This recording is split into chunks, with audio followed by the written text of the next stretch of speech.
Exactly. And things have changed so much. We're in the technology generation right now. Things is just technical, and I'm very sure our armies and all of our enforcements, it's just got state of the art everything now. It's so advanced.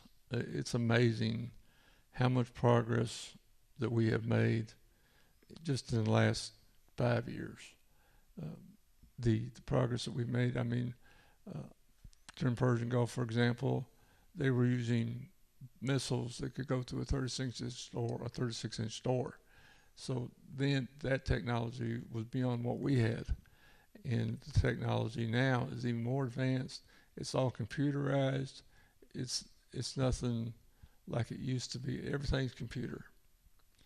The soldiers are trained um, a whole lot better, I think, now than what we were. Hmm. I think they're more prepared in a way because they have to be because of the technology has changed so much. Well, I am thankful for what the London DAV and all these organizations like yours is doing for our veterans, for our armies, and we've got an army right now that is ready. I mean, if war was to break out, we could have like 600,000 men just ready to go, right like that.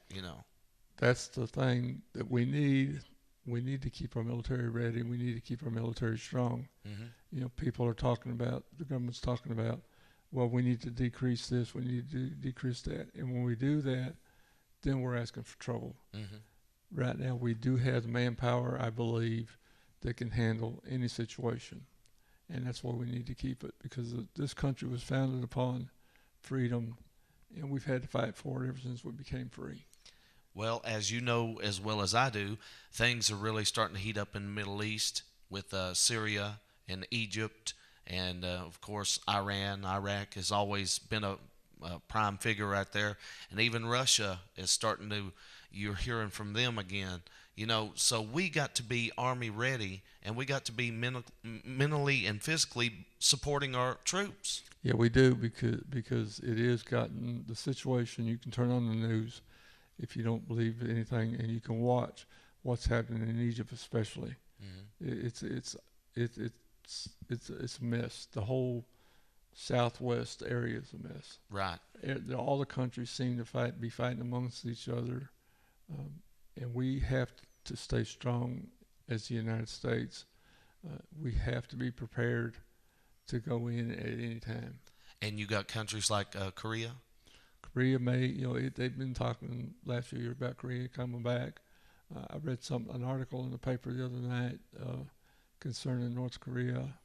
A senator, I believe it was, had made the statement, well, if North Korea does start acting up again, then we will definitely go back in there. Exactly. Now, whether that's true or not, I don't know, but that's the kind of things we need to watch out for. Well, we got you got a creed in the forces, a creed that you will not leave a fellow brother on the battlefield, That's right. and that's the creed we need for our fellow Americans and veterans and everything. Don't leave them laying there. Yeah, it's not just for the soldiers. It's like you said. It's for everybody. We don't need to be leaving people like that. This country has a lot of problems, as everybody knows, Hmm. and we need to work with inside, but we also need to keep our minds straight on the outside on the other countries.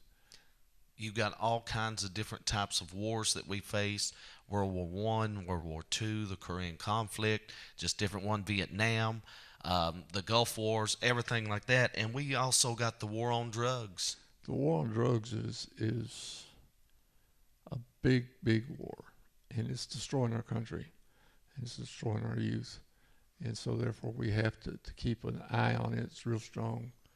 Uh, we also have to keep our military strong, but we need to keep an eye on both of them because the drugs could destroy this country Hmm. at the rate it's going. Mm. Uh, So you encourage all veterans to come in and sit down and talk with you. If they don't know their disability claims, if they don't know what they're entitled to, come on a Tuesday morning. What time's that start? I start at 9 o'clock, and sometimes I'm there till 5, 6 o'clock at night. Do you usually get a good response of the veterans coming in? Yeah, I have over the years. I get a good response of people coming in and trying to find out what they're qualified for. But I do recommend for any veteran, it don't matter who you are, is if you're a veteran to come in, if you don't know, and sit down and I'll talk with you and I'll explain to you and you'll get the truth. Is there any certain type age limit, like if a young man's like 19 or 18 or something like that? It don't make no difference. Age has no factor. If you signed your name on the dotted line, so to speak, Right. then that's all that counts. That might be a lot of things in young people's mind. They might not think they're eligible because of their age, you know. Some people think that, and that's because people tell them. Right. Different people tell them, and that's not the case. Uh, any person, don't care if it's man or woman, whoever you are, if you signed your name on the contract to go into the military, National Guard, Reserve, whatever the case may be, then you need to come in and talk to us.